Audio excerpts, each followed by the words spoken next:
አቤት ጽጌረዳ አቤት ውበት በሉ ቤተሰብ ፍቅር ዛሬ በአዲስ ነገር መጥታለች። ዋው የዛሬ ያበደ ነው፣ ይለያል።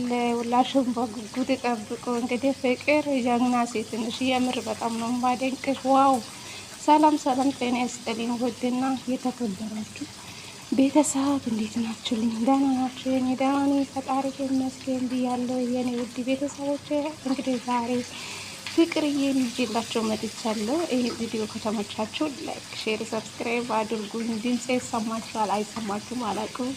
መጨረሻ ፎቅ ላይ ሆኜ ነው ቪዲዮ የምሰራው ማለት ነው እና አሳ እየጠበስኩ ምናምን የዘይት ድምፅ አለ። እንግዲህ ከተሰማችሁ አላውቅም ላይክ አድርጉ። ለማንኛውም እንግዲህ ዛሬ እያበደ ቪዲዮ ነው። በፍቅር ቤት ጠብቁ። ፍቅር በጣም ነው ማደንቅሽ። ጎበዝ ጀግና ሴት ነሽ፣ ቀጥይበት በዚህ የምሬ ነው ምልሽ። ሩታዬ እባክሽ አንቺም እንደ ፍቅር ሆነሽ በራስሽ ነገር ነይ። የሚመችሽ ሰው ለስራ ቢሆን በቃ ቆፍጠን ያለ ሰው ጋር የመጣሽ ቻናልሽን የሰራሽ ራስሽን ብታሳድጊ ጥሩ ነው። ይሄ አብርሽ የሚባል ሰውዬ ልጋጋም ላንቺ አይሆንልሽም።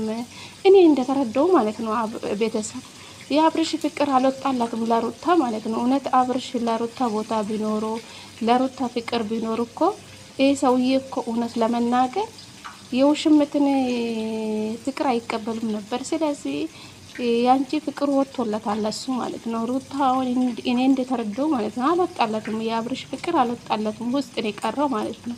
ስለዚህ ሩታ የኔ ቆንጆ ይቅርብሽ፣ ከአብርሽ ጋር ይቅርብሽ። እሱም መልካም ምኞቱም ተመኝተሽ ከሱ ህይወት እውነት ውልቅ ከራስሽ ውስጥ ውልቅ ብታደርጊ ጥሩ ነው። ልጋጋ ሰውዬ ምንም አይጠቅምሽ። ሆነን ለመናገር እንደ ፍቅር ጀግና ሴት ሆነሽ በቃ ራስሽን እያሳደግሽ ራስሽን እያስከበርሽ ሲሪ ማለት ነው። አሁኑ እሱ ሁሌ እንደዚህ እያደረግሽ ስትመጪ እኮ በቃ ሁሌ እንደምትለምኝ ነው የሚመስለው። በቃ እሱ ጀግና ሰው እንደሆነ በቃ በጣም ነው የጠገበው አሁን ላይ ማለት ነው። ስለዚህ ይቅርብሽ፣ ጀግና ሴት ሆነሽ እንደ ፍቅር ሆነሽ በራስ ስራ ነይ። ሜሪ ወረዳኒ በቃ እነሱ አይጠቅሙሽም። እነሱ ናቸው ይሄን ነገር እያደረጉት ትላንትና። እውነት ለመናገር በጣም ነው የተናደድኩ። በቃ አብርሽ የማይፈልግ ነገር አታደርጊ፣ ይቅርብሽ። አንቺም የራስሽን ህይወት ብትጀምሪ ህይወት ሳይሆን በቃ ቪዲዮ የምትሰሪ ሰው ጋር ነይ። በቃ ይሄ ነገር ይበቃቸዋል ብዬ አስባለሁ። እና ከፍቅር ሩታዬ የኔ ቆንጆ ማለት ነው። ፍቅርዬ በጣም ነው ማደንቅሽ። ጎበዝ ነሽ፣ ጀግና ነሽ። ቀጥይ ወደፊት። እንግዲህ የቡታየራ ዩቲዩበሮች በጣም ነው ማደንቃችሁ። የስራ ሰዎች ናችሁ፣ ትሰራላችሁ፣ በጣም ጎበዝ ናችሁ። ግን ውሸት የበዛበት ነው እንጂ በጣም እንደ ቡታየራ ዩቲዩበሮች የሰራ ሰው የለም። እውነቴ ነው የምላችሁ።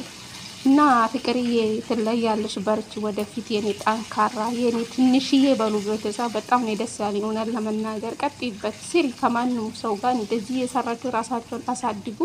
በጣም ደስ ብሎኛል እውነት ለመናገር ማለት ነው። ሩታዬም አንቺም የራስሽን ነገር ይዘሽ በራስሽ ስራ ነይ። ከዚህ የተጨማለቀ ነገር ውጭ። አብርሽ እንደፈለገ ይሁን፣ ይሄ አይሆንልሽም። ውሽምትንም ጥሎ እንደሚወጣው እርግጠኛ ነኝ። ስለዚህ ከአብርሽ ህይወት ውልቅ ብለሽ ብትወጪ ራስሽን ብታስወጪ ጥሩ ነው። ዳኒና ሜሪ የሚያደርጉ ነገር እንተይ፣ እነሱን ትተሽ በራስ ስራ ብትመጪ ይመረጣል። የበለጠ ኦዲየንሶችሽ ይወዱሻል፣ እኛም እንወድሻለን የኔ ቆንጆ ማለት ነው።